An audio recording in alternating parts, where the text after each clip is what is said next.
Welcome to this week's edition of Black Authors Matter TV, where we interview the latest movers and shakers in the African American literary community. You'll meet some old friends, discover new ones, and stay abreast of the latest book developments around the country and even the world. So sit back and relax for the next 2 hours with Black Authors Matter TV co-hosts Gwen Richardson and Dr. Rhonda Lawson.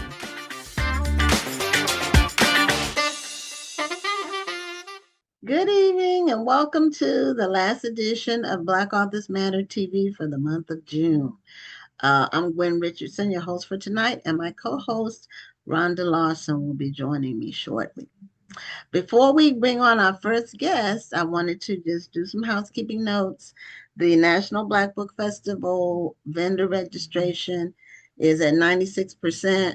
So for those of you all who want to sign up, please do so as soon as possible because we do not expect to have space much longer, and there isn't going to be a waiting list. Once it's sold out, it's sold out. Also, I wanted to reiterate that for our event, the National Black Book Festival, the general admission is absolutely free, and the general admission includes all of the author exhibits for 125 or so authors, all of the featured author sessions, the ones that in the photos that you see that we're promoting. We've been promoting those for quite some time since we finalized the list of featured authors. We have a children's festival that's absolutely free where every child gets a book. We have face painting, we have door prizes, we have snacks, and we have 30 plus children's authors there. And what else is we have a space tournament this year, and the team that wins some cool prizes. So those things are all absolutely free. And if you want to attend one of our special events, if you pay, you're eating. So that's how it's differentiated. We have 3 eating events where we have a program and there's an actual full meal, not snacks. So I just wanted to let people know that our event is absolutely free, and we'll be advertising that more this year because a lot of people don't realize that it's absolutely free to attend the National Black Book Festival. That we have extras if you want to do those. There's optional, but just general admission, there's no fee for that. So our first guest is someone that we became aware of because she has a initiative that she started, and she goes by Melanated Reader on Instagram, and she has a challenge to get people to read a collective 1 million books for the summer. I believe it's the summer that her initiative is for. And her name is Crystal Forte. So we're welcoming her to Black Authors Matter TV as a melanated reader. And welcome to the show. Hello, hello, hello. Thank you for having me, first of all. Well, you're welcome. You know, we try to keep on top of people who are doing things, innovative things, as well as authors. Most of our guests are authors, but other people who are doing innovative things in the book space, we try to stay on top of it and bring them on the show. We recently added the audiobook narrators. We've interviewed several of them because that's a growing area. And so, are you an author? I wanted to ask you that. I am not an author. I am what they call a book influencer in the space. Okay. I am an editor as well. I do a little editing and stuff on the side. So, yeah, I do a lot. Okay. Yes, all right. And you were named the Bookstagrammer of the Year. Now, what year was that, and who bestowed you with that?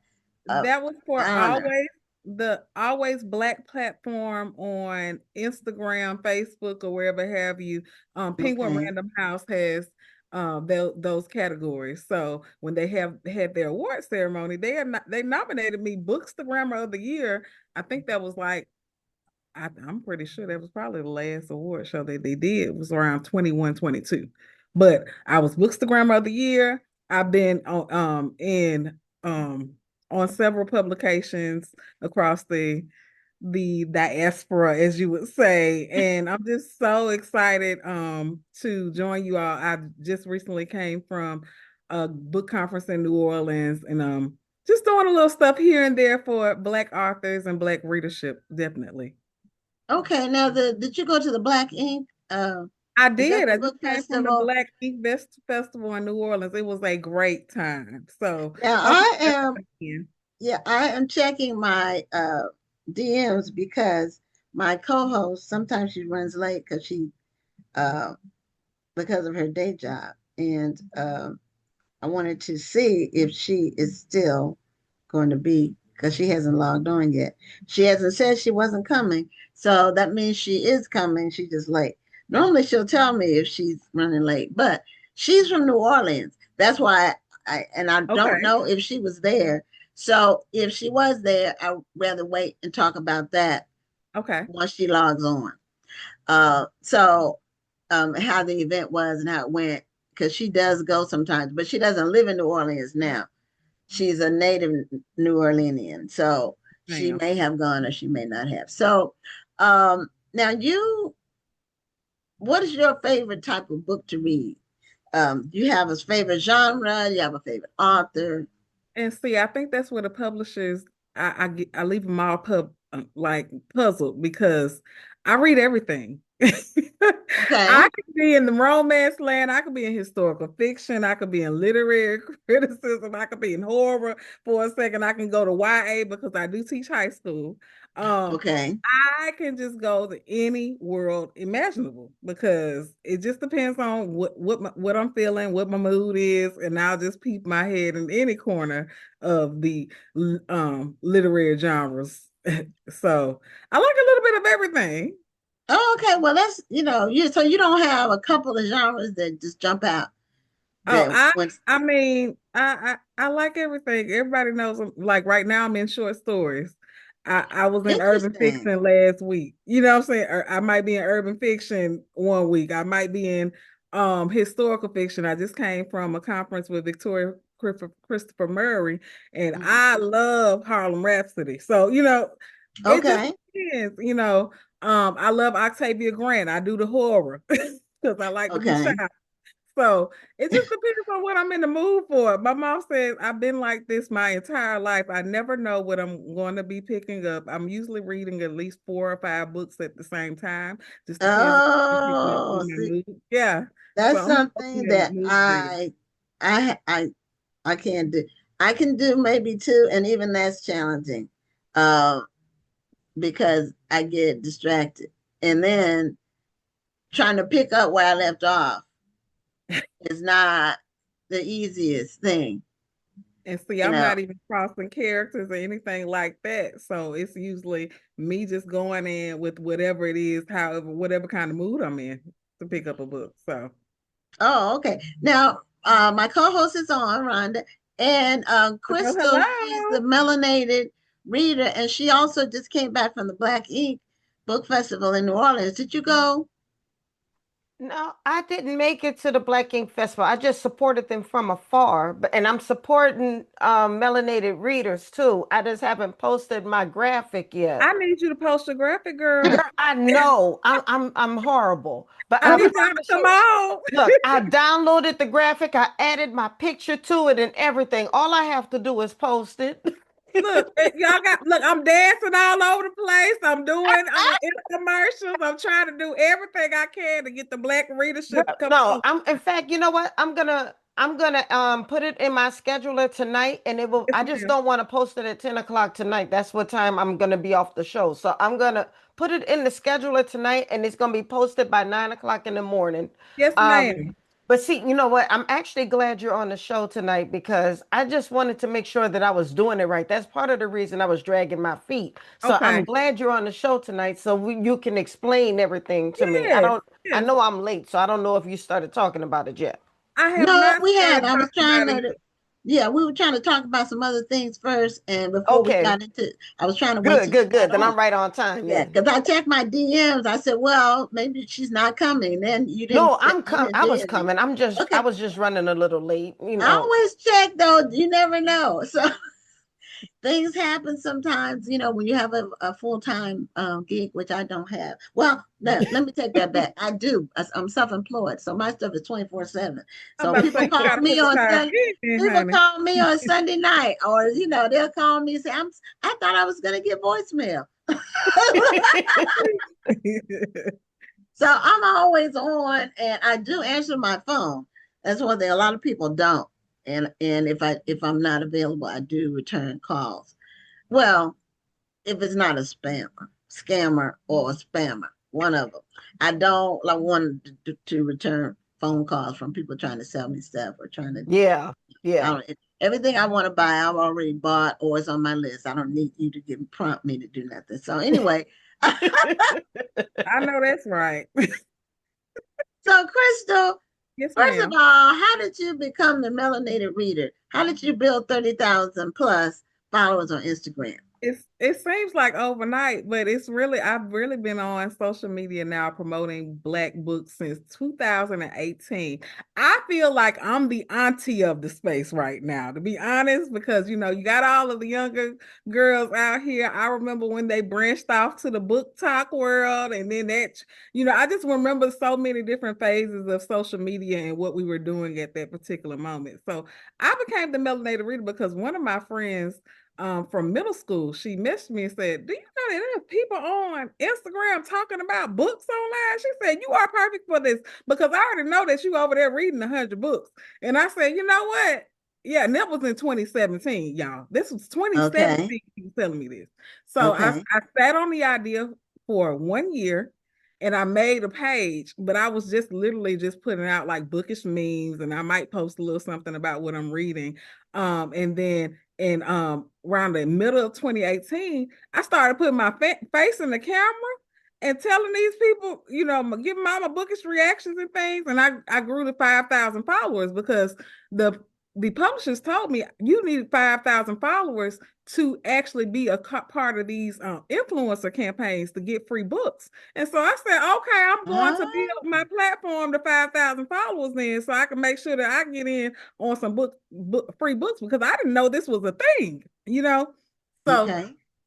after that, of course, I grew a little bit, but my biggest growth spurt was when I did the stamped buddy read, and that ran in 2020, right when COVID hit, and we had everybody posting the black squares, and I was like, "Oh Lord, this is going to hell." But anyway, I said, well, I'm going to do a campaign where I want all the Black people to read something of the same something similar. So we did Stamped. We read Stamped from the beginning. I had a teens run where they read Stamped the remix. We even brought the kids in. So the whole families were reading Stamped. And my platform grew over 15,000 with that buddy read. I had people reading from all across the world. You talking about people in China, you talking about people in the Dominican, in the Caribbean, all over the world. They participated in this buddy read. And then I had 3 big Zoom conversations with over 5,000 people about the work of those authors. So after that, it just kind of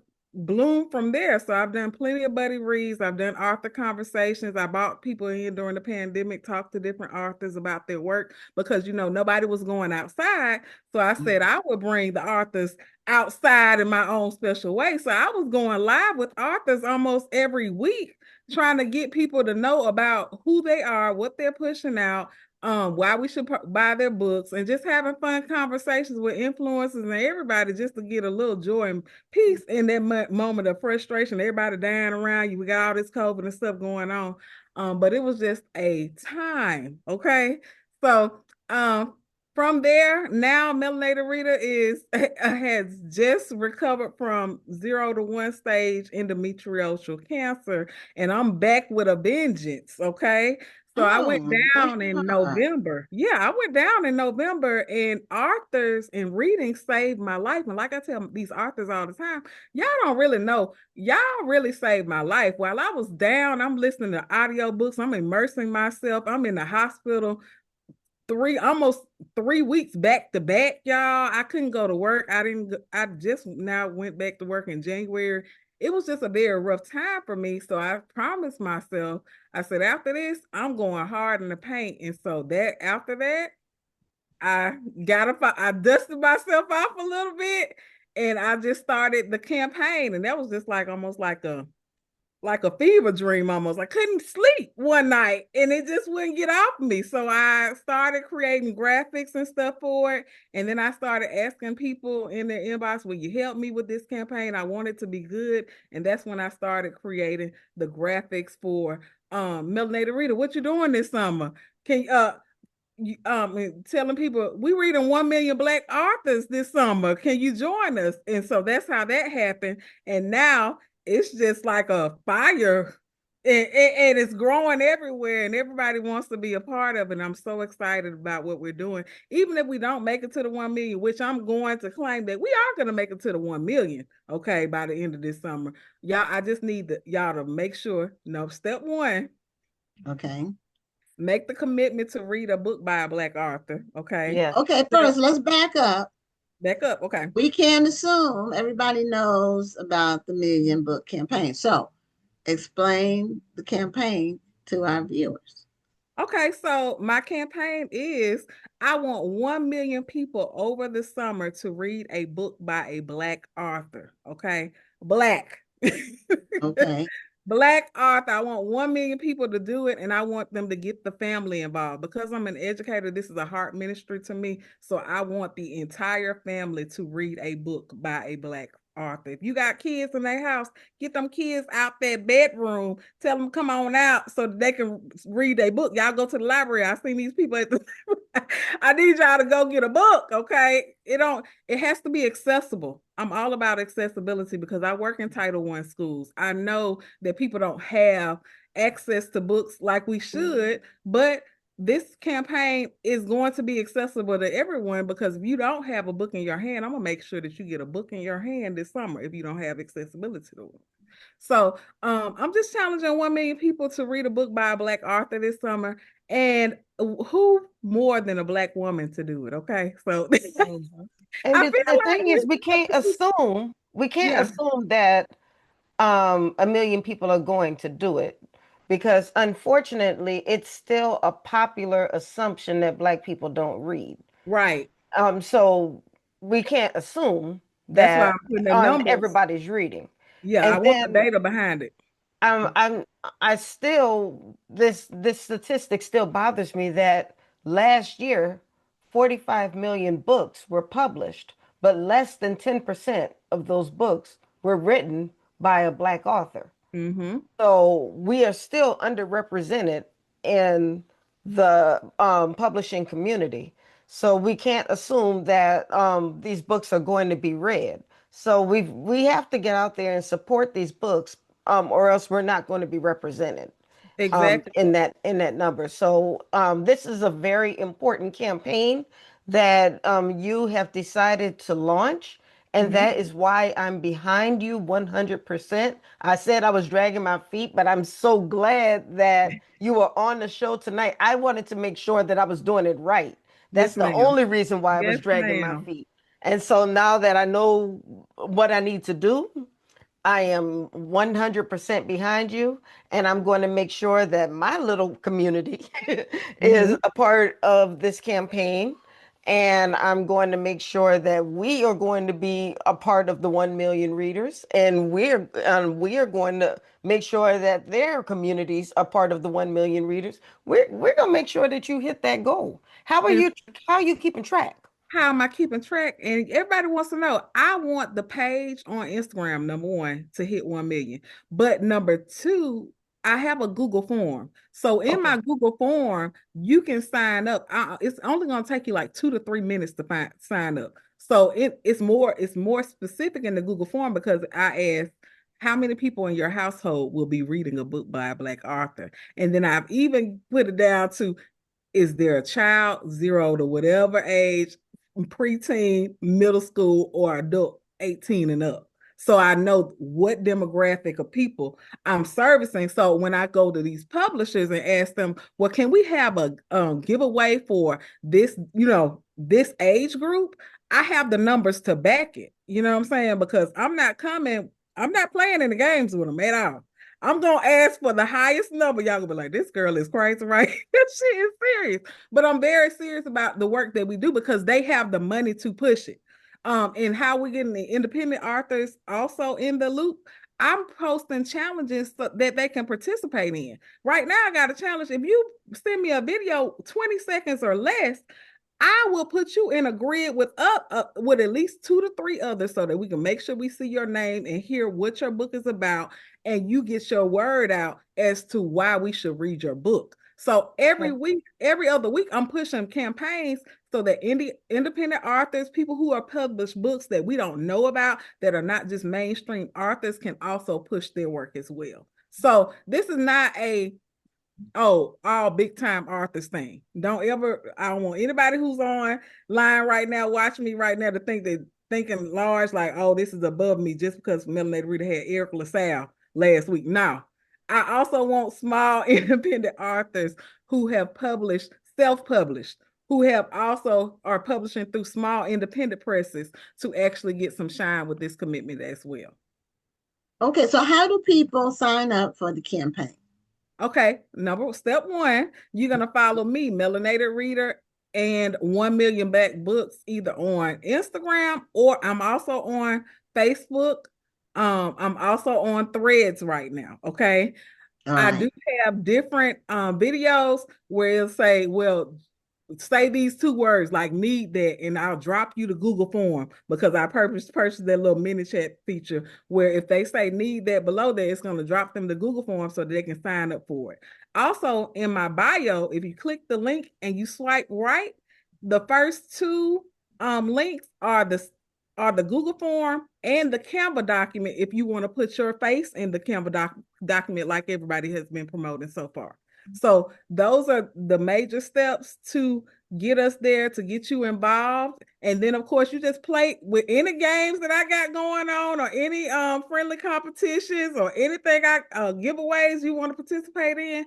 All of it's right on my landing pages. Okay, so Melanated Reader is where we need to go. Melanated Reader is your first step. Okay, yeah, that's your step 1. Okay, and that's on Instagram or Facebook. Instagram, Facebook. Thread. I'm also on TikTok. I'm also on Threads. You know, I'm even on YouTube, quiet as that's kept. You know what I'm saying? So I'm on all the social platforms right now. And I just dropped your Instagram in the chat. So if you click her Instagram, I'm sorry?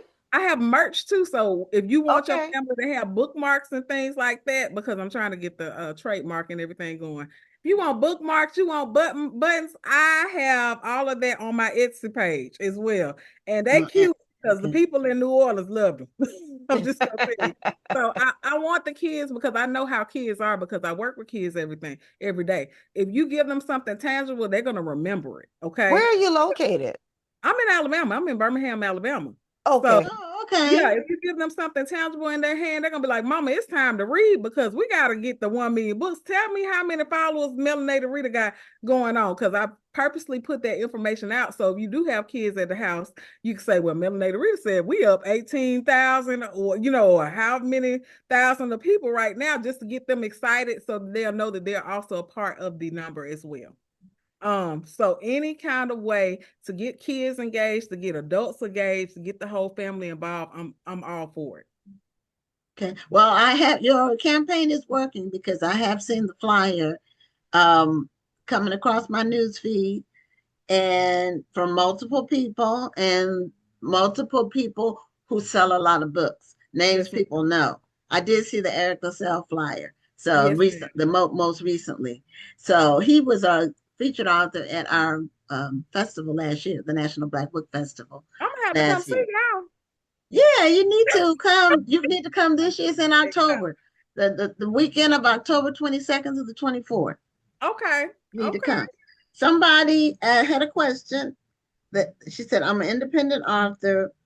Where do I send my video? I think she might be jumping. Send it directly to my inbox on okay. Okay, so Sharon Pitts is the person who asked the question. So you can send it directly, DM Crystal, and she does respond to messages. I'm very responsive. Yeah, because that was that was she responded when I saw the campaign. I said I need to get the person who's doing this campaign on the show, but I didn't know your name until because I went to Melanated Reader, and then you responded. So I think it's great to bring attention to, because I wasn't sure if the million was 1 million people or 1 million books. So that's why I wanted you to explain. Yes. So you want 1 million people, and they don't have to be Black. No, that's why it's all inclusive. Yeah, after all, we read other people's books. You'll see the white people, you'll see the Hispanic people, you're going to see some of everybody, because I want 1 million people to read a book by a Black author and be for real about it. Okay. Okay. Now, what about the people who read a lot and they read multiple books all the time? I got the Storygraph out for them now. The Storygraph is there. So if you want to read 30 books before September, the Storygraph the challenge is also on Storygraph. So you can go and join the challenge on Storygraph to track your books, because I know how the readers we like to see our things, we like to see our trophy. So I also made a Storygraph challenge for the readers. So I think I did pretty good, y'all. Well, this is a good way to get your Goodreads popping too, because I know sometimes I'm bad about updating my Goodreads. So this is a good way to get your Goodreads popping. Go ahead and track all your books with Goodreads. Absolutely, because those count as reviews, and those let the publishers know those books are in rotation. So make sure you're reviewing your books, y'all. Yeah, Goodreads and Storygraph. Okay, see, I'm spent so much time between producing the show and planning for the National Black Book Festival. I don't have as much time to explore, these different things. I never heard of Storygraph, so that's new. And I'm behind on my Goodreads books because we're both authors, as Crystal, Ron and I are both authors, multi-published. So it's Storygraph.com. Is that what it is? I'm pretty sure it's an app. So it's a Black app. Not a Black woman too. Okay. So it's the Black woman's app. Think Goodreads, but a Black woman has created this. Okay. And so once you go and you create an account on Storygraph, you can track your books just like you would on Goodreads. But of course, it's for us by us. And I'll also tell you, for those authors who are watching, if you are tracking your visibility, it's an authority signal. So you want to make sure that you have a profile on Storygraph, just as well as you have a profile on Goodreads, because AI is looking at Storygraph just as much as it's looking at Goodreads. So if you have a profile on there, just make sure it's updated, just like you're updating Goodreads, because AI is looking at that too. And that's how it's going to be recommending your book to people who are consulting AI looking for book recommendations. Absolutely. Well, I'm going to have to go to Storygraph. I don't have a profile or anything on there. So I need to create that. And I prefer to do it on my laptop if I can. I'm going to just Google it and figure it out. I don't like doing stuff like that on my phone. That's complicated. Yeah, do it on your computer. It's easier to read. But I will do that. This is new information. I didn't know about Storygraph. I probably heard about it, and you know how stuff comes across you, and just so many things come across your newsfeed, and some of them you have to see it more than once for it to stick. Absolutely. And with the algorithm, if you click something, they start showing you the same thing over and over. And that's the world we live in. But it's Storygraph, like it sounds. Graph. Right. Okay. All right. I will be doing that between tonight and tomorrow. So, Crystal, we're at the end of our time, but repeat again. This went by too fast. It did. Repeat your challenge in Melanated Reader. Yes, ma'am. Crystal Forte, aka Melanated Reader. Let the people know about the 1 million people challenge. All right, y'all. We are reading 1 million books by Black people this summer. I need everybody to jump on board. How are you going to do this? You're going to follow me at Melanated Reader, and you're going to also follow the 1 million Black books page. But if you come to Melanated Reader side, I'm going to show you. I'm going to walk you through all of this through my posts. So all you got to do is your first step is follow me. And then, of course, you're going to complete your Canva that shows that you're a part of the challenge, and of course complete your Google form, which is the most important part, to show that your family is in on this. Come on and join us this summer. We're gonna have a bunch of fun. Right now I got about 3 or 4 giveaways going on, and everybody's gonna want the next one, and I'll cue y'all in first. I got the latest Octavia Butler's Pattern series coming out, and I'm doing a giveaway for 5 people who will win the first 4 books of the Pattern series, and the covers are beautiful. Okay, so you want to win this? Okay, and I got some Penguin classics right now as well that are a part of a giveaway. I need y'all to come on because I'm excited about giving them to somebody who's going to be able to win a collection for their house. So everybody get all excited, and then I got a teen one coming up too with the girls from Blackout, and y'all know that's Nick Stone and them. That's coming out tomorrow. So I need y'all to get on over here because somebody got to be a winner. Everybody can't be a winner, but somebody will. And I need it to be one of y'all. I really do want it to be one. Okay, Crystal, thank you for your enthusiasm about Black books and for being a guest on Black Authors Matter TV. We really appreciate you. And thank y'all for having me anytime. Okay, anytime. We'll be part of your challenge. I just need to figure out how to do it. But you'll probably see Rhonda's first before mine, but mine's coming. Okay, as long as I know you coming. All right. Have a great night. Thank you. All right, you too. Bye-bye. Bye-bye. Okay, it's good to see people enthusiastic about books. I agree. And authors. And Sheila, how it was okay. She said she would see us at the National Black Book Festival, which is great. Okay, so our next guest has been on the show before. I think it was a couple of years ago. And she had a children's book, as I recall. And I remember her because her children's book that she came on, it was from the area that I'm from. That's what I remember about it. And it was about fishing, and it was about a grant. And see, I haven't looked this up. I just remember it. You know, you remember a couple of years ago. I remember the guest. It's like something like if it's a good experience or a bad one. Or I won't say bad, but sometimes what can be challenging is, not everybody is conversant about their work, so you have to pull it out of them. You have to,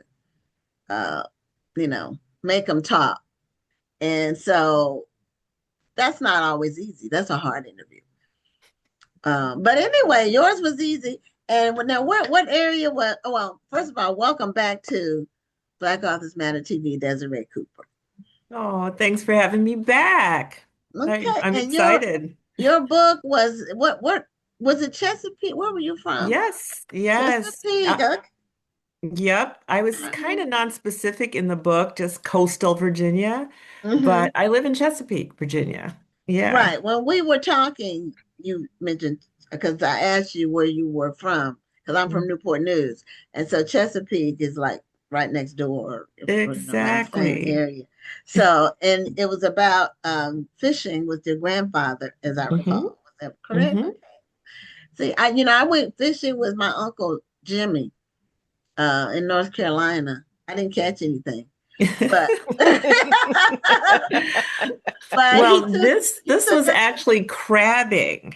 Have you been crabbing before? No, but we used to have a crab factory in Newport News for years. I don't know if it's still there, but it was a big industry. I've never been. You've been crabbing. Where'd you in Maryland? Did you go in Maryland? In Louisiana. Yeah. Okay, that's fair. I didn't know y'all had crabs too. That's fair. I happen to have a bookmark. I don't know if you can see. This is the bookmark from the Oh, Yes. inscription from the book. pretty. Yeah. Yes, from the what was the title of that The book? name of the book is Nothing Special. Okay. All right. And I remember they were sitting on a pier with their Yep. backs to the I remember it. You It do. was My goodness. it That's was amazing. impactful. You Listen, know, that book came out in 2022. I'm and it's sure it been was a a little couple of after years. that. Yeah. It's been a couple of years since you've been on the show. Maybe three. We celebrate our sixth anniversary next month. It's 6 years Wow. for the show. Oh my So gosh. yeah, time Congratulations. flies. And it's hard to believe it's been 6 years. I mean, it's just gone by like lightning. So you have a new book, and tell us about that. And it's kind of a similar theme, sort of. Well, there are definitely some connections to it. The name of the book is Black Summers, Growing Up in the Urban Outdoors. I don't know why this is looking so blurry on my end. Well, put Maybe it I have a closer to you. Put it closer to your body, In front or of like you. in the middle. Like There you yeah, go, There right you so there. it says that go. way. You're brilliant. Okay. Yeah. Black Summers, Growing Up in the Urban Outdoors. I love this art. It's by Sangor Reed. It's a black boy, just sort of going for it into the water. And I Hmm. love it because it looks like childhood abandon, just I'm free. I'm just gonna just take this dive, not a swan dive, but just throw my body into the water. But part of me thinks, could he be trying to get away from something? Is it like he's throwing himself there for safety reasons? I don't know. That's how my Mm, brain works. But I will say that that's kind of how the stories in the collection work as well. So Okay. I am the editor of the collection, and I got 28 Detroit writers to talk about their experiences in the urban outdoors, but how race shaped those experiences. And so it can very much be like that picture on the cover, where it's like you're out having a great time, you're having a picnic, you're walking by the waterside. And yes, there are beach stories or pool stories and water stories, so there is some connection to the other book. And then all of a sudden, the specter of race injects itself. mm, Right? So, what is that carefree, fanciful, idyllic, wonderful time of the year? You can't ever quite let go of the fact that you're a Black person in America. And in public spaces, it's public, but for whom? And are you welcome? And are you welcome in all public spaces? And if you can't be in those spaces, how do you, as a Black person, invent your own joy or push the boundaries yourself? And so that's what the stories really grapple with. They grapple with being Black in urban settings in the summertime, and we're all supposed to be having a great time. And what does that look like for us? And how does race shape it? Hmm. That's an interesting that's way of approaching it. that is Because if you interesting. didn't grow up in an urban area, your summers were, we didn't spend our summers in public spaces unless we went to like an amusement park or something like that. Mm-hmm. But we spent our summers outside in our neighborhood and, playing organized games among the kids in the neighborhood, Mm-hmm. riding our bikes, roller skating. Um, we played, all the other games that all kids play, hide and seek and hopscotch and jacks. And we played school, and I was always a teacher. In fact, I initiated, I Surprise! love school so much. I love school so much that in the summer I would teach the neighborhood kids. We would play school, and I was a teacher, and they were very attentive. And nobody ever Mhm. challenged me to not be the teacher. So, Mhm. But Well, Gwen, you you're know, bringing up such a good point, and mhm, that's one reason I talk about the urban outdoors and really a focus on the industrial north, like the cities of the Great mhm, Migration, mhm, because when we lived in the South, of course, there's a lot of restrictions, Jim Crow laws, and whatever's left over from that.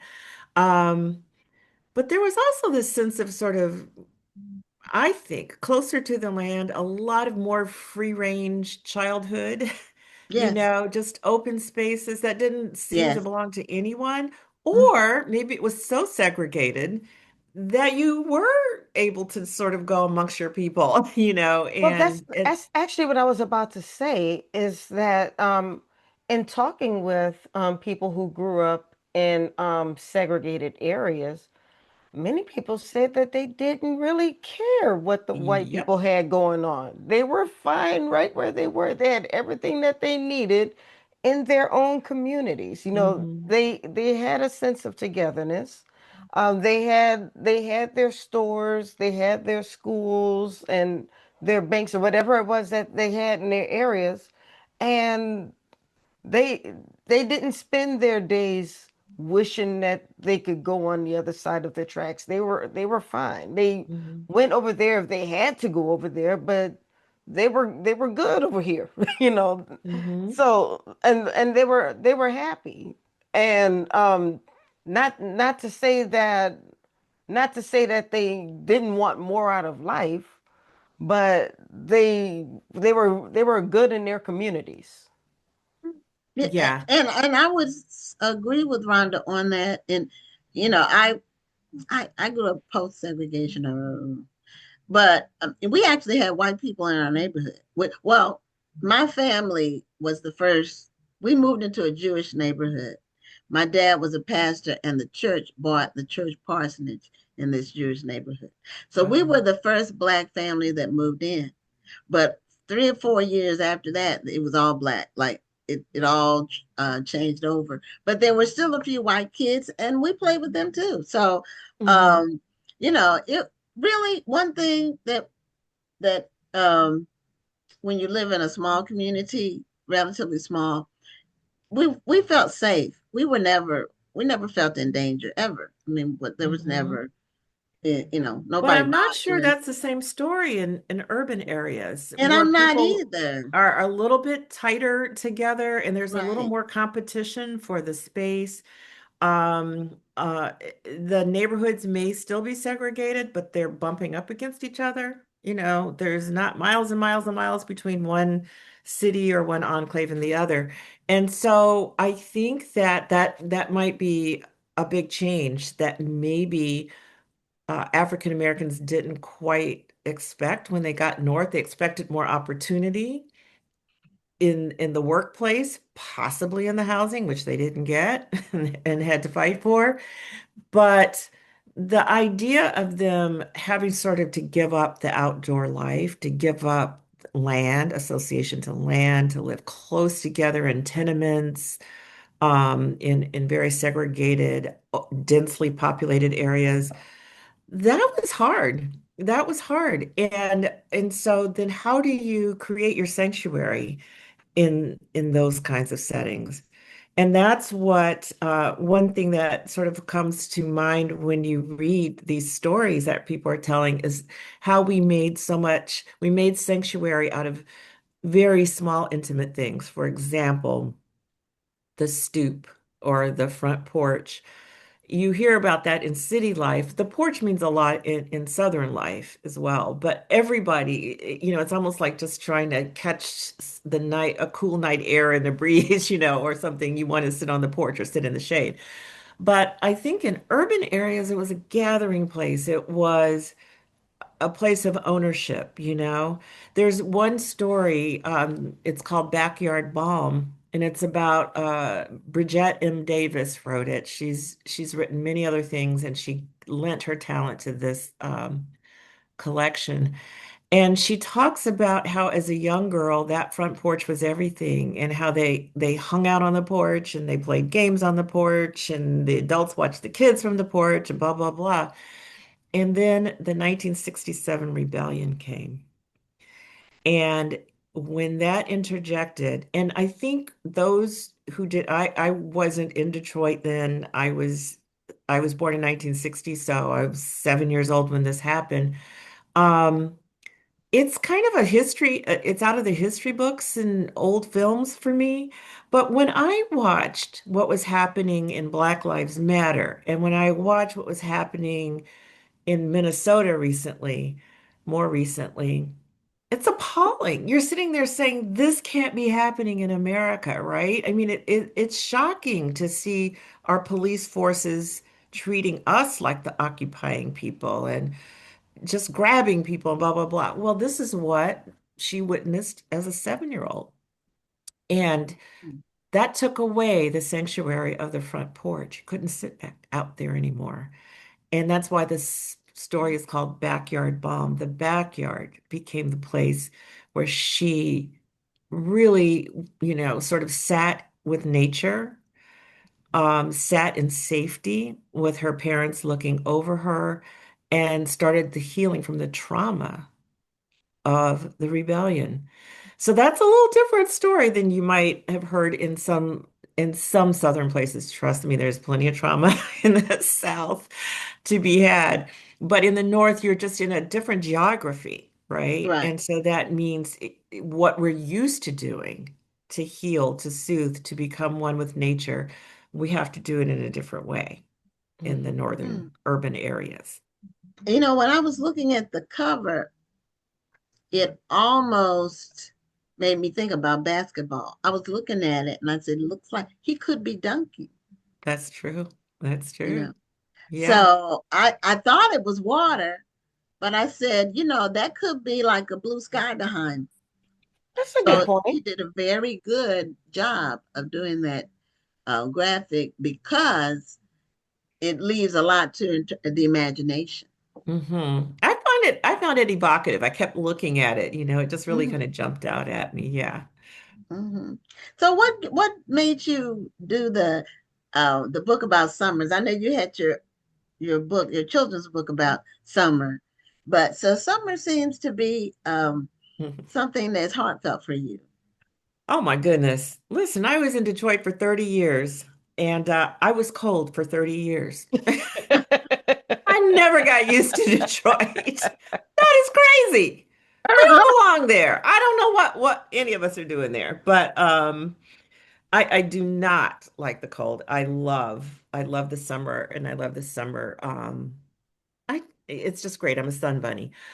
Mm, But what really brought me to this was the story of um, a civil rights activist that no one talks about. Her name is Sarah Elizabeth Ray, and she was living in Tennessee and left Tennessee in the 40s to come to Detroit during that Great Migration. Uh, she was really seeking an education. She was very, very smart, but could not get to school. And so coming north was her chance to get her education. It took her a long time, but she eventually got her secretarial certificate. I mean, she had finally gotten an education, at least a piece of paper that said she had a skill, right? So to celebrate, she and her 12 classmates were going on a ride on this giant amusement park ferry that's called the Boblo boat. The Boblo boat picked people up in Detroit, carried them down the Detroit River. It was almost like an hour-long cruise down the river to Boblo Island, an amusement park, like Six Flags or King's Dominion or, things that we mm, have now. Um, and you would stay there all day and then you would cruise back. And the Boblo Island was in Canada. So not only were you going to on a cruise, you were going to an amusement park, you were going to a foreign country. This was fancy, okay? But it was affordable. mm, So any Detroiter who was anyone wanted to ride on the Boblo boat. Okay, when Sarah decided to go with her classmates, it was still segregated. She was the only Black person in her class, and naturally they threw her off the Boblo boat. Mm. So she mm, went and complained to the NAACP. Very long story short, 3 years later, her case is before the United States Supreme Court, the United States, not Michigan, the mm, United States Supreme Court, where they ruled in her favor. and forced the integration of this boat.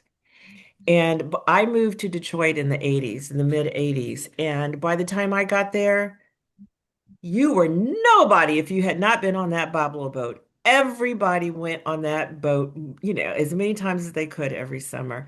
It was just the way Detroiters opened and closed the season. Okay. You just couldn't wait till the next summer to get on the boat. And nobody ever talked about this woman that made that possible. I mean, Hmm. but for that, and by the way, she never got on the Boblo boat, even though she won the case. She was like, Wow. well, your chance to have my money has gone. It has come and gone. Wow. And so she Wow. refused to step on it. So, Well, that seems like a good subject for a book. You might want to, even though it could be like, it may not be like a full blown like biography from beginning to end, but just that particular uh, moment in time and what she went through. That's a story. And It there's is so a many story. stories being told now about Black women that have been, you know, the unknown Black women in yes, history that did things that nobody knows about, and we're learning about them now. So you might It's want to, amazing how many stories um we just haven't heard yet. yes, exactly. And this is why I'm so glad that there is a rise in historical fiction right now, because there are so many stories right now that are being told that we've never heard before, or that we only have a passing knowledge of. Right. And the story of the Boblo is one of them. I had never heard that story before, but yeah, now you've kind of awakened a thirst in me and wanting to know more about it. yeah. She Yeah. was really like Rosa Parks. Really, We call her Detroit's other Rosa Parks. Yeah, I mean, And I this love was 10 that. years before Rosa Parks. and Uh, she was a kid, you know. well, So she was a young woman when this okay, she was. happened. I thought you Yeah. said she was Okay. in school though. I thought she went somewhere Um, with her yeah, classmates. she wanted to get her education, but never did, so this went to, past 18, close to Oh, 20. okay, okay, She all really right. worked hard to get that that Oh, so certificate. it was her secretarial school classmates? It Yeah. was those classmates. Okay, I thought it was And high school. and let Okay. me tell you something about them. Not one of them stepped forward to help Of course her, and not. the Of teacher course not. said she will go quietly, Wow. right? Mm. And she watched them sail away without her to celebrate. That's really a mess right That there. is a mess. It's sad. It's sad. You It know, so is those sad. kind of situations really that can make you angry. I I know. it brings something back to my mind when I went to Georgetown uh as a freshman. You know, there were so few Black people there. Um there were two Blacks in my dorm, me and another young lady. Mm. Um and this girl from down the hall said that she didn't know any Black people. The only Black person she knew was her maid. And then she said that her in her high school there was one Black girl, but nobody talked to her. And Oh she my said God. that so matter of fact, like, what, y'all never talked to this girl? How do you think she felt being at a school where nobody would talk to her? But Yeah. she said it so cavalier, like nobody talk. I mean, just you know, that's a cruel spirit. Yeah. I mean, it's Yeah. one thing to actually be a child and sort of following peer pressure and never talking to that odd person out, whoever that was. It's another thing to recount it without any awareness. You know what I'm Yes. saying? Yes. Without thinking like that was terrible. Like we wouldn't even talk to her. Right. Cruel. So I was a freshman in college, and this was her. So this was Wow. recent. Her high school, they had one Black girl in her high school. So Wow. I mean, it's just Hmm. but and you know, a lot of the people that go to uh I'm sure it's still the same, but then too, they were wealthy white people. So that's a whole different type of white Yeah. person. Yeah. It's a whole different. I went to high school with white people because you know, I went to an integrated high school and we got along fine. Yeah. These were different white people. These were Mhm. wealthy white people. They went to prep schools. You know, they had no interaction with Black people at all unless it Right. was a maid. Right. And so it's a whole different group. But so Yeah. That was, that was really my first time experiencing racism directly. Like, Mm-hmm. was going to Georgetown as a freshman, being invisible basically to those Yeah. people. That's Um, a tough one. That's a tough yeah, one. yeah, Well, yeah. so I did dedicate Black Summers to the memory of Sarah Elizabeth Ray. Oh, And I okay. talk about her a little bit in the intro of to the book, and that was really my inspiration. I mean, I was thinking like she broke down a barrier that sort of made that joy of summer possible, for so many people in and around the city of Detroit. What does summer mean to us now?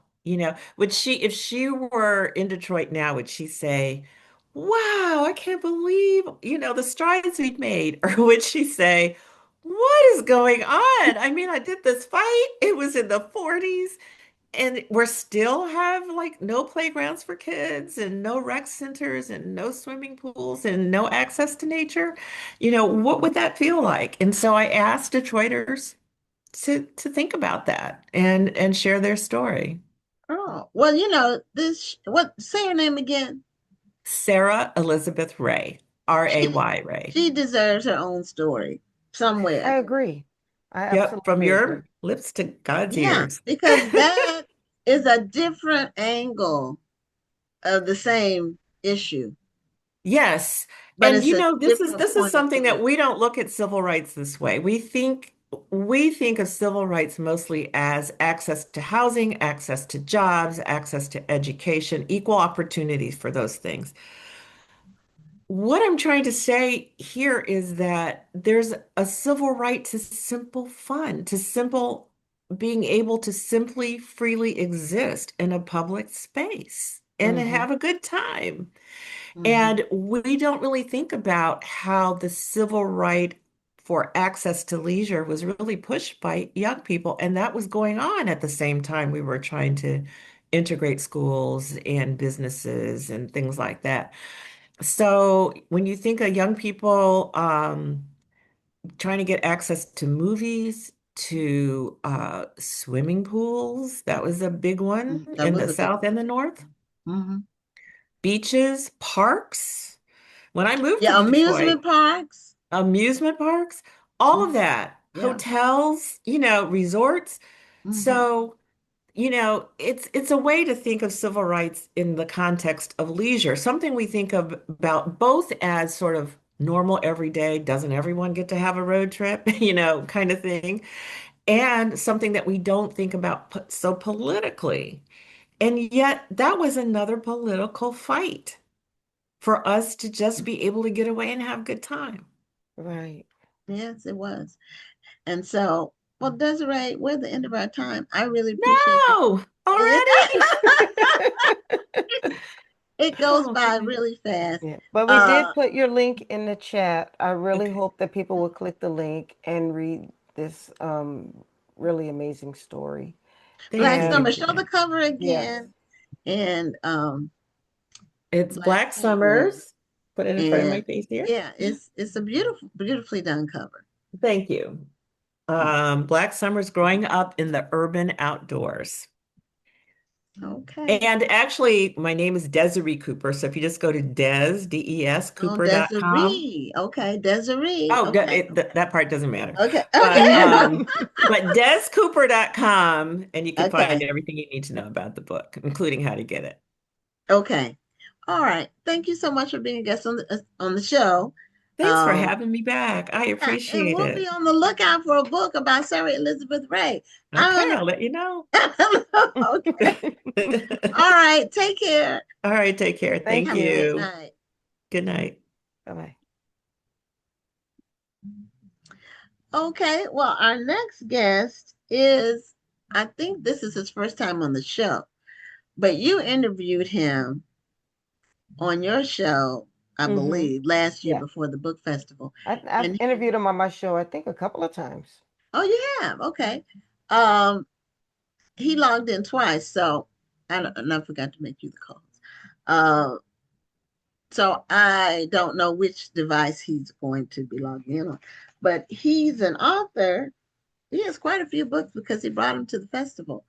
But he started a magazine about crime fiction, which is what he writes. He writes in the crime fiction genre. So I wanted to have him come on to talk about his magazine, his online magazine. It's called Body Bags and Bullet Points. And I'm not sure exactly when he launched it, but he has a magazine about crime fiction writing, and he's a crime fiction author himself with multiple books. So Antwan Floyd Sr., welcome to Black Authors Matter TV. And unmute so we can hear you. And you got two, you're on here twice. So I don't know which one you want to unmute. But on the other one, turn the sound off, because otherwise it'll be an echo.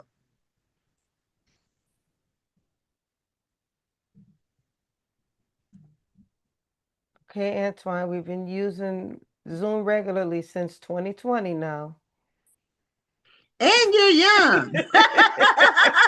So, you know, I don't, young people don't get a pass on this technology. Mature, if it's a mature seasoned guest, then we give them some grace. So anyway,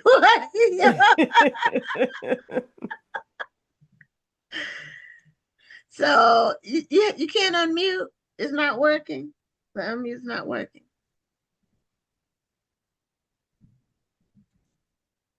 Because I'm hitting the S to unmute.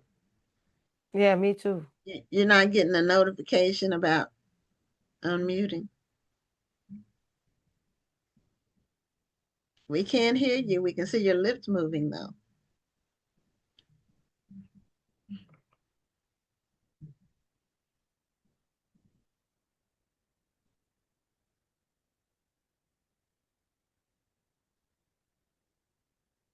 Well, in his defense, you know, Zoom has all these updates and it's so hard to find stuff now. You know, I just every week I keep my fingers crossed that the Zoom is gonna work. I had a Zoom meeting on Sunday night and I could not find the doggone record button. They moved it. Is that better now? Yes. So we can hear you now. That's great. That's great. Okay. Yeah, Zoom does update stuff and then messes it up. And then it doesn't work the same way it did before. And then you try to go find it and you can't figure out what the heck it is. So anyway, like I said, I do seriously every week. I cross my fingers that everything's gonna be smooth. So you know, it's just the nature of the beast. So Antwan, welcome to Black Authors Matter TV. Thank you for having me. Thank you for being here. Good to see you again. Yeah. You too. Yeah. You're an author and now you're a magazine. What is your role? Are you an editor, publisher? What is your role at your magazine? I am the editor there. Okay. So you decide what goes in it. Correct. Okay. And all I seek out different people to interview, people who are interesting to me. I think other people should know about. Okay, in the crime fiction space. Yes, crime fiction and different stories that may have crime elements to it. So it may be a romance story, it may be something else.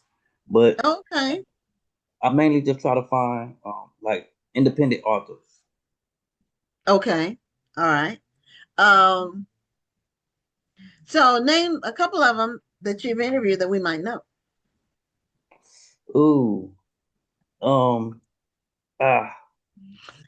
I wasn't trying to put you on the spot. See, put him on the spot. He was like, I thought you would be able to round it up. You know, in my former life, I was an editor. So I've had like 5 lives. And in one of my former lives, I was an editor for 5 years. Well, I was a magazine editor for 5 years. And then I edited books for another 6 or 7 for urban or Urban Books. I was their copy editor for 6 or 7 years. So I understand the role of an editor. That's why. So you remember all of the people whose books you edited? No, because that's been 15 years ago. Oh, These are okay. people you've talked to right recently. So, but anyway, how many books do you have? When you came, you had a display and you had quite a few titles. Yes, I had when I came out there, I had I think maybe 7 titles with me. Most of my Okay. books are in the. I have a book series called Black Love Detective Series. So the majority of those books were from that series. Okay, it was called what? Now I couldn't hear everything you The said. Black Love Detective Series. Oh, Black Love Detective Series. Okay. Yeah. All right. So you And have do you have a like a central character that's in all the books? yes, his name is Black Love. Oh, It's just my play on words. But yes, his name is Black Love. He's a former district attorney turned okay. private detective. And Okay. each book he's dealing with a different case. Okay. All right. That reminds me of he's deceased now. Hugh Holton, I think was his name. Have you ever heard of him? I think his name No, was Hugh Holton. His books were popular in the 2000s, I want to say. And I he had a remember that name. he had Yeah. a detective that was in all the books, and he was actually a detective himself. So are you a detective? I am not. Okay. Well, I asked because the author he was actually a detective in Chicago, and so his Oh, books were about a detective in Chicago, and all of his books had the same character. They were very good. I don't know if they're still in print or not, but they were very good books. And he died like suddenly. So like I don't know if it was a heart attack or something, but that's how sudden it was. Like he was hmm. here one day and gone the next. But his work was very. You might check them out if you can find any of them in print. They might still be on Kindle or something like that. I'll look Um, them up because I'm always trying to find other black authors who write in that genre. yeah. So Now, have you I'm gonna interviewed look them up. Tracy Clark?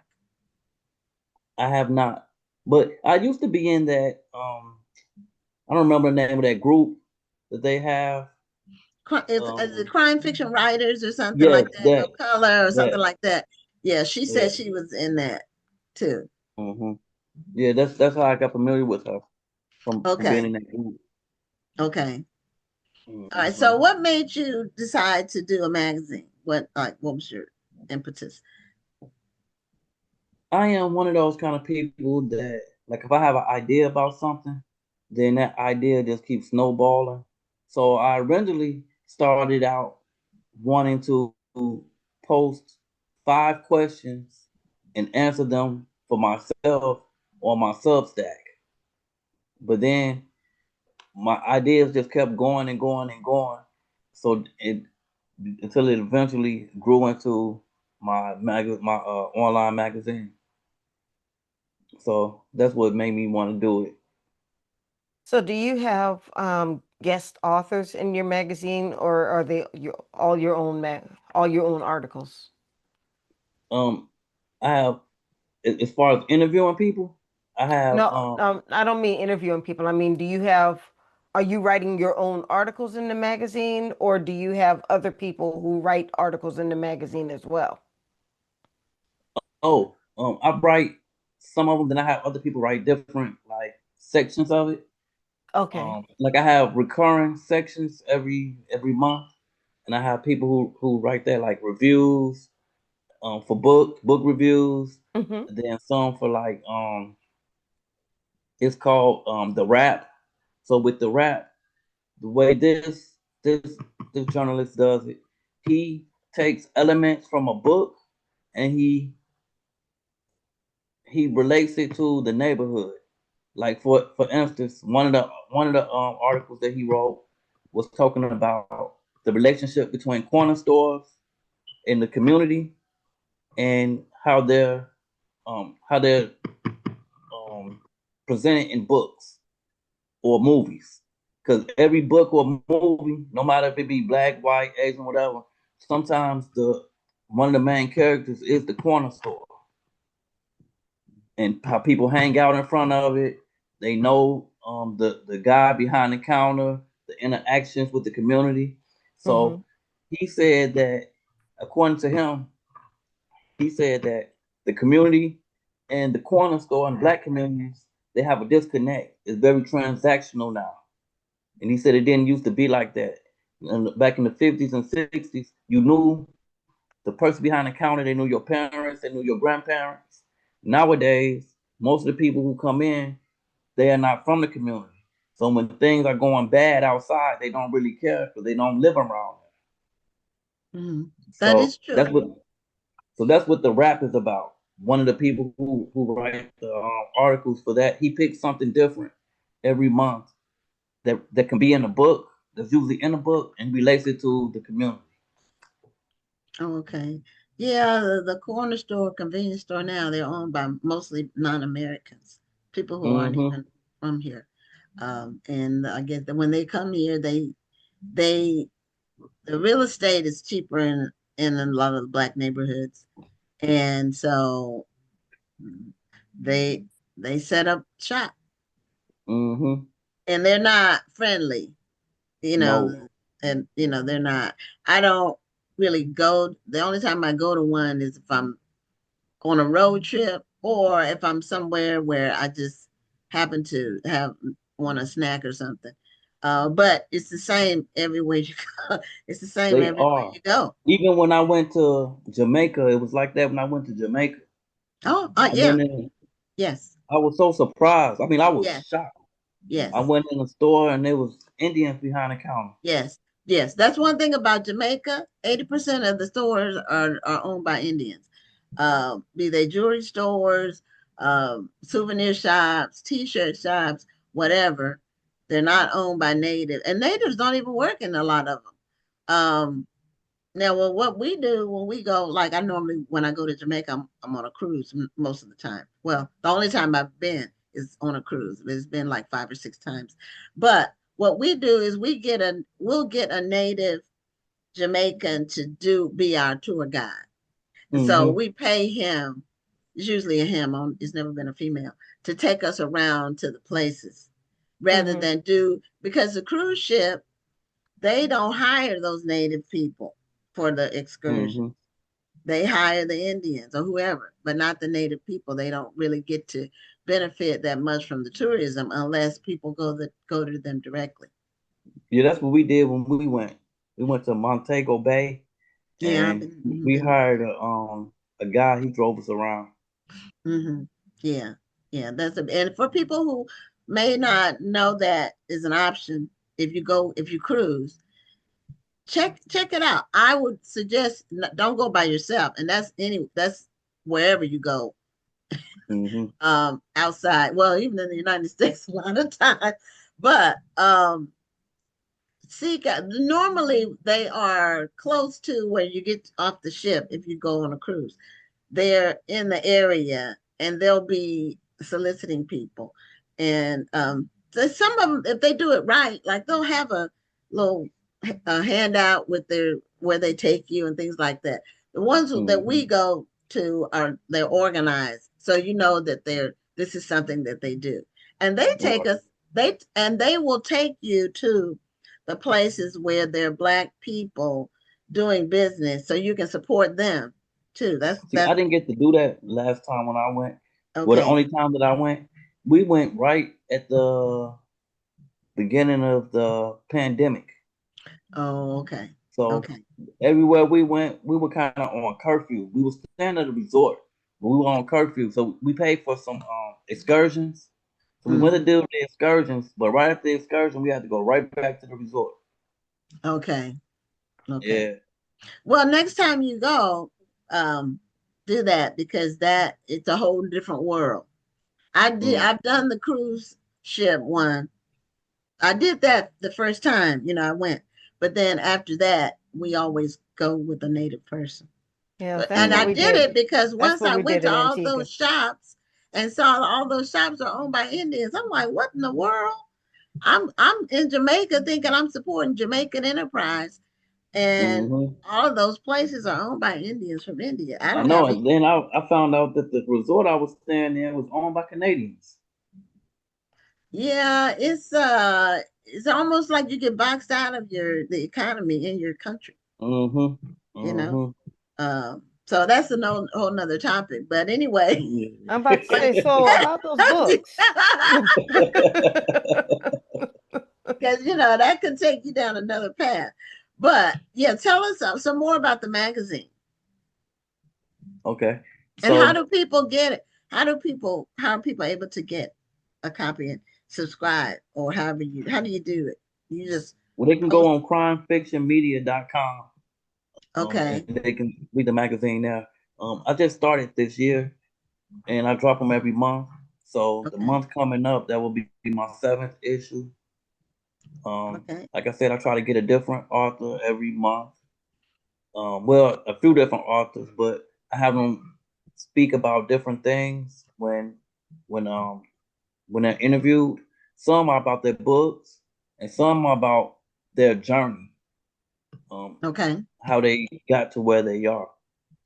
Um, it's been some interesting people that I've met. Well, yeah, met, I guess, and um, yeah, it's been nice.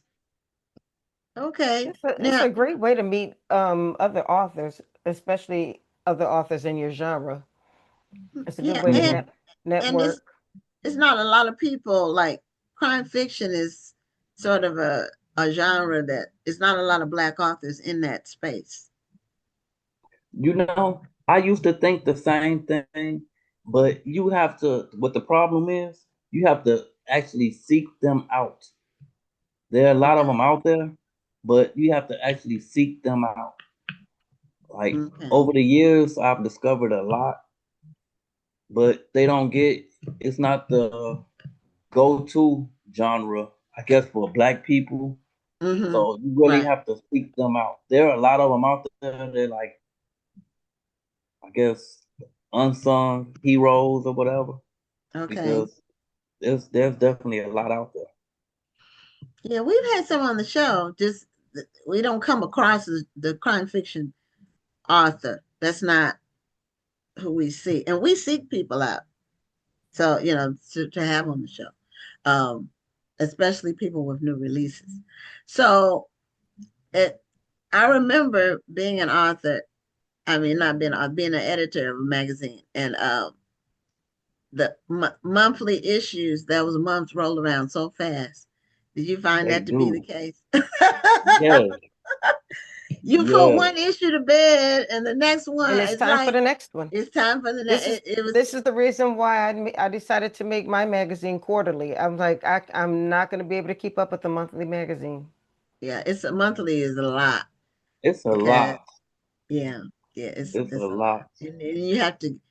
We had writers, and you have to come up with your theme, and you have to keep it fresh, and you don't want to Mhm. repeat stuff that you've done before, and not recently, or you have to give it a different spin. It's but it was really great experience um for me. So it's like I say, it's one of my lives that I've had. I've had about 5 lives, Mhm. maybe But more it than that. made me have a new respect for the people who came before me, who did it for 25, 30 years. Yeah, Like yeah, and I Ebony was doing it Magazine and stuff like that. before the digital. So we actually had to print. So it was before digital stuff. Now you can do a digital magazine and be successful. I missed the print.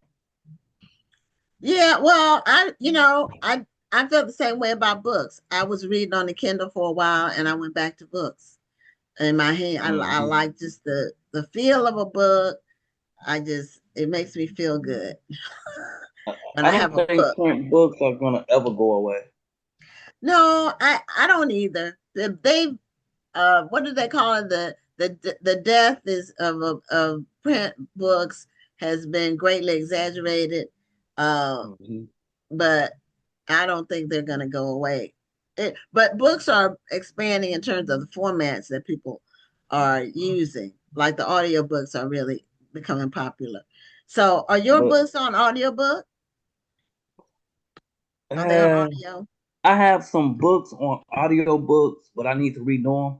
When Amazon first came out and they were testing that AI digital books, I put like 5 or 6 of my books on there, but I don't really like the way it sounds. So eventually I'm going to get real authors. I mean, not authors, real voice actors. Narrators. Narrators, yes. Eventually I'm going to do that because I don't really like the way it sounds on the audiobook. But I've had a couple of people listen to them on audio and they didn't complain about it. So I don't know. Yeah, I did. I was part of that beta thing too, and I haven't even listened to mine. I'm scared to listen to them. I don't know what it's gonna sound like. I don't know if I'd be disappointed or I haven't noticed an uptick in the sales for that. You know, people buy either paper or they buy the ebooks on my books that my sales. So I don't even know how it shows up on your KDP report. So I guess I hadn't sold any since I hadn't seen them on my report. But yeah, that beta test, I maybe it's gotten better now, but it's best to get a narrator, a professional, not the AI voice. This is like when AI calls you on the phone, those people who call you and say hello, and it just says hello like that, and I just hang up. You know, it's you know, AI is doing too much. But anyway, so you have had 6 editions and you put them on Substack. Is that where you put them, or you put them on Crime Fiction Media, or both? I put them on Crime Fiction Media. Okay, all right. And how many subscribers do you have? Do you want to say, or readers? How do you define your readers? I mainly send them out to my email list. Oh, okay. Okay. Yeah, to my email list. And my email list could be bigger. I'm at like 2,500 subscribers. But okay, that's a good foundation. I'm still growing. Mm-hmm. That's a good foundation. Now you talked about Substack, and I think Rhonda's on Substack. I'm not, but tell us a little bit about the benefits of Substack, or what is Substack exactly? I know it's a place where people write stuff. That's all I know. But there's so many different places online. I can't go to them all. But I do hear about Substack. As far as I know, Substack can be really good, I guess, if you learn how to take advantage of it. I have not, because I think some people make a lot of money off of it because you can get subscribers, and some people actually pay to subscribe. And that's another thing. Like when she was talking, when we both were talking about writing something to where you have issues coming out every month, and it seems like it's coming fast. Those people who are on Substack, they release stuff every day because people are subscribed to them, so they end up emailing people every day because they pay for it. And some people do audiobooks on there. Like they record their own audiobooks and record them and release them on there. So as far as what I was reading and stuff, some people say they make a lot of money off of it, but I guess I haven't learned how to tap into that. You don't just have to do it every day. As long as you are consistent. It can be weekly, it can be monthly, it can be daily. As long as you're consistent and you're putting out quality content. I I'm just starting to get consistent with mine, but I don't do daily. I put out weekly content, and I'm niche with my content. I put out specific a specific type of content on mine, and then not only do I put it on Substack, but I put it on Substack and then I promote it across all of my social media. I'll put it on Substack and then I'll promote it across my social media to bring people back to my Substack. So there are ways to promote your stuff, but all of it is really to promote what I'm doing. And then I can also take audio of my podcast, and I can promote that on my Substack as well. So it's you can just use it as part of your ecosystem. So it's So been it's beneficial just, for you? huh? It's been beneficial for you? Um, like I said, I'm just starting to get consistent with it, but I have noticed that I'm starting to attract subscribers. Mm-hmm. Mm-hmm. People will Yeah. support you because Mm-hmm. when I first got on there, I I used it for kind of a passion project. I've always wanted to write a fan fiction. So I wrote a fan fiction story and I was releasing different chapters every day. And I was getting subscribers from that. But that was a whole different audience from Yeah, what that's a I different normally write. audience. Yeah. Hmm. Mm.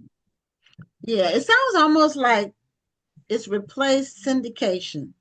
Well, You it, know, it can it kind of replaces a blog site. I use it more mm, as a blog site okay, when I want to put out longer content than just a than post just on, a post. okay, Yeah, it does. Now that you say that, it does seem like an updated version of Medium. yeah, Hmm. or well, people when they have syndicated columns, um, they get paid for those that, depending on which papers used to pick them up. That Yeah, used like to be a April Ryan thing. has a Substack. Okay, so Yeah, like people, journalists use it right, journalists as would have, like actual journalism. right. They put their actual journalistic articles on there. Right. So yeah, a lot of journalists will have it for op-eds and commentaries, you know. Let me ask you this: Okay.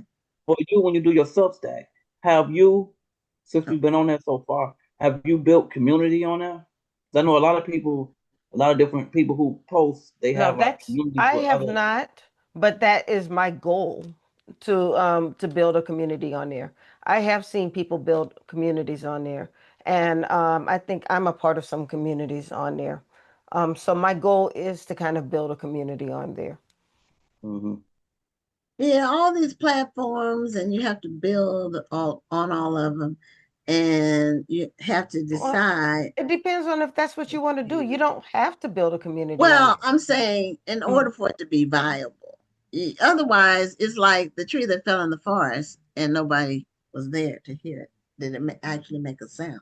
So, No, you know, but no, like I said, if you don't have to, and it still makes a sound if you're promoting it. Um, I I haven't built a community on there, but because I post on there and promote on my other social media platforms, there are people who are still reading my content because I promote it on my other platforms. okay, okay. Well, I probably won't be Mm-hmm. building a community on Substack, Right. but I may go on there. Now, I just recently got on Threads, Rhonda, with your Oh my prompting. goodness, that's some drama on there. Yeah, yeah, I look at it and I say, okay, this is kind of like the Facebook news feed, but shorter. Are you So on Threads, Antoine? I am on Threads, and I loved Threads when I first got on there. But I will be honest, I have screwed up my algorithm because now that all only thing that really pop up on my algorithm is single women. I don't see anything about books anymore. Nothing Well, I about see books. stuff about books, but it seems like it's just people arguing about books. Well, I would love to see that because I'm tired of seeing women talking about they're looking for a man. Well, I don't know how to switch. we have I don't about know how two to switch my minutes left. algorithm back. We have about 2 minutes left. Do you have any new content, any new books coming out? Um, I do not, but I would like to talk about my app. So Okay, I am in the process of publishing my app, Crime Fiction Plus, and nice. you'll be able to go on there and get my books and get my um the uh body bags and bullet points magazine. Okay. And if you want to be the first to try to support one of the early beta readers, you can go to crimefictionmedia.com and send me a message, and I'll make sure that you get the information you need to try to support that. Okay, well, I did put your link in the chat, crimefictionmedia.com/bodybags bullet points, issue 6. I think that's the magazine, right? Yeah.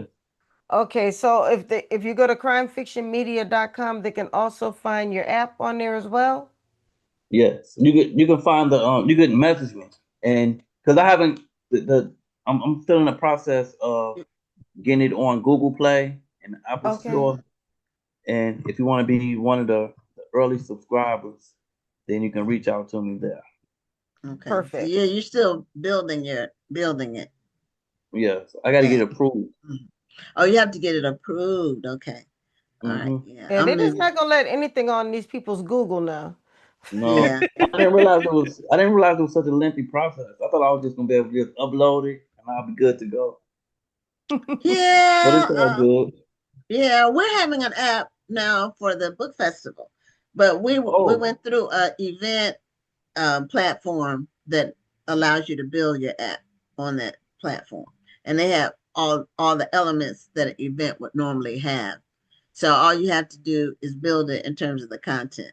So for the exhibitors this year, we'll have it. Well, it should be ready, about 90 days before the festival. So it'll have everything people need. All this, the stuff about the hotel, the shuttle, the time, the schedule, all the other exhibitors, everything like that. Yeah, that makes it really convenient. Yeah, yeah. So we're excited about that. You have to, keep it fresh.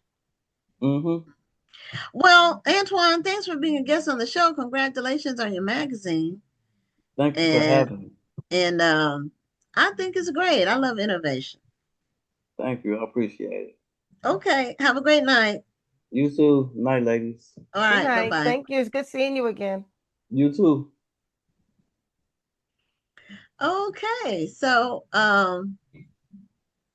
we are I did want to mention the festival is we're at 96% sold in terms of exhibit space. We have a very 3 slots left. So if anybody out there is still interested in signing up, please don't procrastinate because we will not have a waiting list. Our sell-through is already built in for whatever drop-off we will experience. So, but we look forward to it. It's going to be this is going to be the best one yet. And Rhonda's going to be there interviewing all those featured authors as a literary correspondent. And she's going to have her hands full this year because we have 10. Because you got about 1 million special guest authors. I'm trying to read all these people's books. It's 10, but your Audible gift card is coming. You can listen to them, well in advance of the festival, or even if I've already started on them. I'm about to start on the next book pretty soon. Because some of them aren't out yet. Some of the books haven't been released yet. So I'm starting on the ones that are already out. Okay. All right. Well, we are bringing on our final guest, and she is new to the show, first time guest. She is a YA and fantasy author. Oh goodness! What? Is someone you know? No, I'm sorry. My mind is bad because you said she is a YA, and I've been being real funny with my boyfriend lately, and social media has been messing up my mind lately, and it can do that. There's a term out on social media right now. Oh, there is. Not YA. They use a different letter, YN.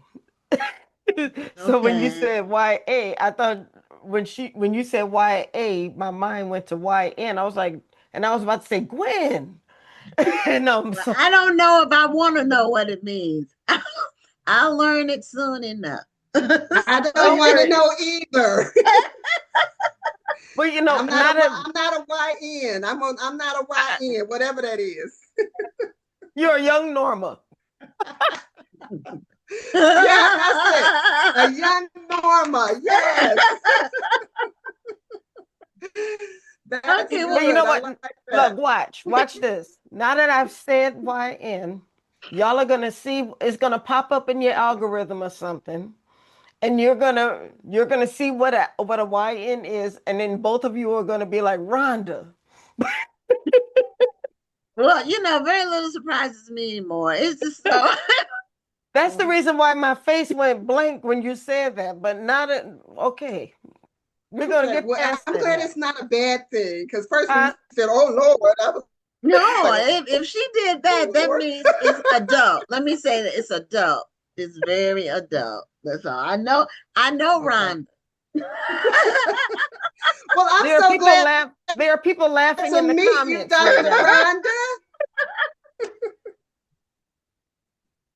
So anyway, Well, Norma it's just a DeShields, pleasure to meet. welcome to the show. Thank you. And thank you. I'm so We are glad so to glad be to have here. you. Thank I've been you. watching. I'm like, I hate when new people come to the show and then you're you see welcome. how we act when we have company. Well, I think we're all in the cuckoo for Cocoa Puffs category every now and then anyway. Well, But it's a thing is, pleasure. It's a pleasure. Thank you for having me. No, it is a pleasure having you here. Welcome to Black Authors Matter TV. Thank you. Thank you. Thank you. okay. And Now it's nice tell to us. meet you, Gwen and Well, Dr. Rhonda. well, thank you. Nice meeting you too. So you have a recent release, and so I it's called do. Black Angel and the Key to Life and Death. So now this Yeah. is for young adult, Isn't it pretty? Oh, what a teen beautiful cover. authors. Isn't it It pretty? is. Now I get the feeling that this Yes. young So I'm man sorry. Go is an ahead. angel. It means he's not here on earth with us. He's heavenly. He's heavenly. Yes. Yeah, He's okay. heavenly. Okay. And this is not his actual picture, but even though the main character is my actual son who is heavenly. So, but Oh, I could okay. be his actual picture. Yeah. Yeah. So I have to So tell you you all about that. so you used an not an actor but a model for the picture or Well, oh yes, the picture is AI generated picture. okay. You know, gave Hmm. a good description and they came up and I said, you know what? I like that. And Okay. I definitely wanted him to be black. Yeah. So I really wanted him to stand out so that the black angel had other connotations along with it. Besides the angel part, I wanted to create something that was kind of based off of uh, a true story in a way, but then turned into a fantasy novel. And but I wanted it to really resonate with Black people, young Black people especially. And so, yeah, I wanted him to look Black because people Well, were sending me different creations. I had some graphic artists working on it, and they weren't Black enough because they just was scared to go there or something. I don't know. So here we That you are. make a very good point because it's very hard, especially when you're trying to create concepts of Black people when you're looking for an illustrator, whether and this is whether you're talking about children's books or you're just talking about somebody to design a cover. And like you said, sometimes Right, they're afraid to go there and they don't know how to create um a human a human Black person. They right, sometimes they with the don't know how to. features, Yes, with with they the don't know Black how to create features. features. those features. They go Hmm. too far with the Right, features, or Right. they don't know how to go all the way with the features. correct. And they Yeah, they'll either make the features not African enough, or they'll make them too African, and right. and they'll exaggerate them. Hmm. And the funny thing is, so they want you to pay them, of course, and I don't have a problem with that. But then when I did it myself, when I put my own, descriptive terms into the AI app, it came out with something much better than what all of them were doing. And I ended up going with that and creating it myself. I said, oh, look at me with my little AI self. But I like it a lot. I like it a lot. So it's pretty. Yeah, so tell us about Is my yeah, you're no, I was freezing gonna say, up. was I breaking up? You're freezing up There was a little occasionally. bit of a lag, but it seems to Occasionally, catch but up with itself. yeah, it seems to be working Okay. okay. I It happens. apologize. It's No. really hot here, like hot. Where are you located? I'm in Chicago. Hot in Okay. Believe it or not, Chicago. I'm in Chicago, and we had temperatures that hit 104 today. Oh, that is hot for you all. See, I'm in It's gonna Houston. be It's like that hot. You here see in me sweating. DC. I cut the air off because I didn't want. Yeah, and it's been like, yeah, it's coming your way. Just so you know, Yeah. it's coming your way. See, So it stays. hopefully It my stays in internet will Houston. act right. Yeah, we Woo! had a lot of rain and some cooler temperatures earlier in the month, but our normal summer is 95 Yeah. degrees every day. So we're used to the heat. And we do get the 100 degrees sometimes in August. Normally, that's when we get the hundreds. But it'll normally have some rain to break it up. But we've had it where we didn't have rain to break it up, and that was brutal. That was just horrible.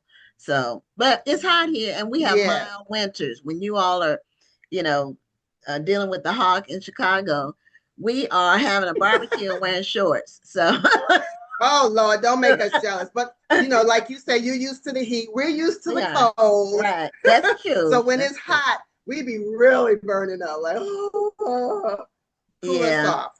But yeah. anyway. So you had said that the inspiration for the book was your son, and Yes. tell us about him and how that inspired you. Oh, thank you for asking about him. I love when people ask about him. So, my son, typical teenager, just doing the things. He had a lot of friends. He was like really popular. And back in, when he was 17 years old, I don't want to give my age away, but when he was 17, he went on a trip with one of his friends. There's a little town outside of Illinois or outside of Chicago called Rock Island. And he went there with his friends and got caught up in a drive-by gang shooting and was shot and died like instantly on the spot. So that's the thing that, you know how you're living your life, you're just going along, things are okay. And then you get a phone call that just flips everything upside down and you go into a valley, like a real valley. And that's where I was for like a long time, because he was not only my son, he was my only child. I have no other children. And so to get out of that valley, I had to really go into a deep, deep place. And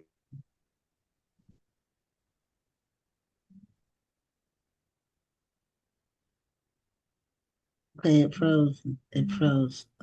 Oh, okay. I thought it was me. now, Okay, yeah, if you froze for a minute, but you're back okay. now. What did you hear me say? Yeah, I keep saying my internet is unstable. It's probably burning up. Oh, okay. Well, you said you went to a deep, deep place. That was the last thing we So heard. before I wrote the Black Angel book, I had written devotionals, which were actually my conversations with God. And I was one day on a trip with my church to Israel. This was before all this stuff that's happening over there now. You can't even go. But I went, and then I was sitting on the bus, and we had gone to the Garden of Gethsemane. And I was sitting there, and I really heard like God speaking to me, and he told me, I know what you're going through. I lost my son too, and I really felt, okay, I can really help people, because just like God helped me, I wanted to help people. So I wrote 2 devotionals before I wrote Black Angel. And that kind of got me out of the valley. And so then just through thinking about what was he doing, what was heaven like? What was he like now? Was he the same? What was he doing? It caused me to just kind of start writing again. And that's what Black Angel kind of developed from. It was, hard to write because I had to write the day he died. But then I in my mind as, it's not a bad thing. And so he is doing good things. And so he meets friends. It's a very diverse book. He meets a Latino friend. Her name is Isabel. He meets, died in World War II, but was 19, who is from Britain. So he has a friend from British friend. And then he has some friends here in Chicago too. And they team up and they go through these battles between good and evil that will put you in the place of, the Lord of the Rings, when they're fighting the orcs are always coming after them. So they have in the spiritual realm to help their people and friends that they've left behind in Chicago, because now the enemy wants them. And the key, when it says the key to life and death, so that was given to me in a scripture, the scripture that says I have the key. And you can loose things on earth as they loosed in heaven, and you can bind things on earth heaven. And so the keys that they're trying to get are so that the people can be bound or loosed. And so I won't give it all away. Right. Because I was listening to Crystal, and I'm going to have to go put my book on her 1 million books to read. Absolutely. Absolutely. That's great. Yes, I said, let me write that down. Crystal going to get my book, and I'm going to send my little 20-second video too. And so I'm very excited about, just meeting other authors, because first venture into fiction. It's titled as a YA urban fantasy fiction, which it is. And so I am trying to get my little grounding and my marketing going to your last guest when talking about Substack and, social media. And so this is how I'm going to get out there, because y'all going to promote me. And we're just going to, really network and work together and really promote, because I love to read. And that's what gave me the passion for it. I love to write. So this is something that I think I was kind of born to do. Love, like love, what you guys do. and You love. all were born to do this. Well, first of all, love, love, love, and more love what you are doing. And I will say, as I'm listening to you talk about your book, I'm just hearing so many different themes. I'm almost hearing a little bit of speculative fiction. I'm hearing a bit of inspirational fiction. Then I'm hearing the young adult fiction. So I'm hearing a almost like a blend of so many different things all in one. And I was wondering if that's what you were going for. Because like I said, I'm hearing young adult, but then at the same time I'm hearing fantasy, and then I'm also hearing inspirational. And I didn't know if you were trying to blend the all three of those things, or if it just happened that way. You're a wise one. So it actually, I was trying to blend it, but I wasn't trying to pigeonhole myself into a certain category, because I wanted it to be available for anybody who liked any of those genres, to be honest. So I wanted to have the inspirational, like, kind of threaded through it, but not in your face. So, and I didn't want it to be labeled Christian, because that puts you in the Christian category that nobody really, unfortunately, goes to buy, right? Because my devotionals were Christian. And so I knew that genre and I knew how that worked. So I wanted it to be more marketable to the masses. So the inspirational and spiritual part is very subliminal. It's in there, and people who are familiar with scripture will kind of pick up bits and pieces. But I wanted adults to like it. I wanted young adults to like it. And I think it has something for both of those groups of people. And I didn't want it to only be Black. And so I have characters in there from other ethnicities, so that everybody can see themselves in the story. Right. The story is very powerful, because we live in a world where people unfortunately lose their kids way before their time. So I think that people can feel the grief of the mother in the story, but also feel the joy in the afterlife of the story. And I'm hoping that it brings some kind of peace to people who may be grieving or have lost children, but also give them hope and joy in knowing that death is just the beginning. You know, we don't end at death. I don't believe. I mean, some people believe that, but I don't believe that. So I wanted the story to keep the characters alive even after they're physically not with us anymore. And so however it gets marketed, I appreciate it. But I know they have it as a urban fantasy fiction novel, and that's fine. Okay. I'll take it. But yes, you were right, Miss Rhonda. There are lots of themes in there. The inspirational, the young adult, the fantasy. It's all in there. So whatever your taste, Black Angel is for you. It's a very creative way to deal with grief. And be at the same time be able to help somebody else who may be going through the same thing. Yeah, because in my real life, not my author life, I have been a counselor for people who are having a hard time with grief. And it can take everybody, but there's also a way to come out of it where you're understanding the pain of grief, but you can help other people no matter where they are with their grief. And that's what I've always wanted to do, is to take my pain and then help people who are going through their own pain. Right. And so, however that works, I'm not the master of all of this. If I was, that book wouldn't exist. Right. So I'm just hoping that other readers will benefit from it in whatever way, that they get the joy of the book. But I think it's a great story. Of course I would. I wrote it. Yeah. So yeah. I'm hoping that it'll get out there and get some eyes on it. Right. And because I'm just beginning my little marketing with this book, I'm going to really take advantage of all that I'm learning. And I love your show because you have such a diverse group of people. Not all of them are authors. Some of them are, influencers. And so that gives you a good way to connect. So thank you for sharing your site. Well, we try to keep it fresh.